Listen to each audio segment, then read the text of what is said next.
Hello, this is Bart Sharp, author of the book Magic Speaks. Thinking about listening. Listening is one of the most crucial things we have as tools. Listening helps us see the world in a greater way. It's more than just listening to the word of what other people have to say, for example, in a conversation. And most people aren't really crazy about listening. They're more in tune with speaking. And we have a world of speakers instead of listeners often. And we miss so much when we decide not to listen, not to wish to perceive things in a deeper level. Because when we listen, if we really take our full intensity and put it to that person, we open a deeper level of awareness. And in some forms, it's caring. And we could take that a little bit deeper, because most people, when they're listening, they're thinking, I need to process stuff with my head. I need to process what they're saying. And that's really great. However, if we wish to really start to open into the intuitive and highly tune our body to be this more conscious listener, we begin to listen with our heart. Now there's a really magical component with this, and that is wherever you place your intention, that's where your consciousness goes. So if I'm listening to somebody and I'm very intellectual, I'm right here. However, if I take my intention and put it in my heart, I'm starting to listen from my heart.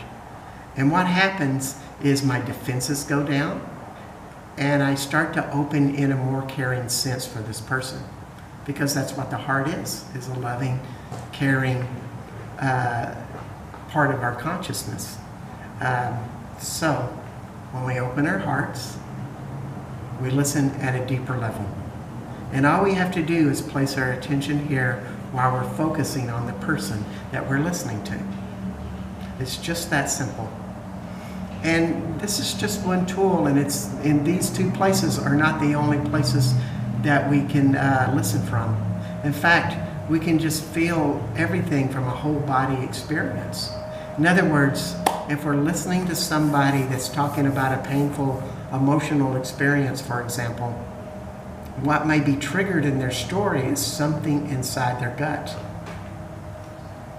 Now, if you're listening from the whole body experience, we feel the pain in our gut as we listen to them, and their pain is being expressed through their gut.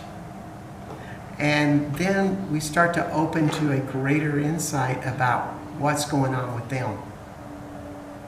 And we start to open into listening in more of a vibrational intensity. And this can extend to all kinds of things beyond humankind. In other words, when we walk into a forest, we might feel more aligned with our second chakra because it's grounding us. We might go to a place like this cave, which is a sacred power spot in France. I'm recording today in this wonderful place. And for me, it really opens something in my solar plexus. And I seem to be more in tune. If I'm by a stream, I might have a peacefulness in me that's also very active and flowing. I'm just talking about various energies. Now you may want to ask, well, what does this have to do with magic? The more that we learn to listen to life beyond our mind, we are living in a greater space inside of us. And when we live in this greater space inside of us, we manifest things completely differently. More magic starts to show up in our lives, and our lives changes. We are connected to a bigger picture of what we were really designed to be. An infinite being that this body is, that the mind helps facilitate and manage, but it's not, the main thing. It's a whole body consciousness that is our greater consciousness. And so Magic Speaks really explores these topics of how you learn how to do that, how magic can happen with the body, and also awareness is beyond the body. Because it's all about becoming more aware, more connected, more in communion, more in self-love. Magic happens. So this is Bart Sharp, author of Magic Speaks.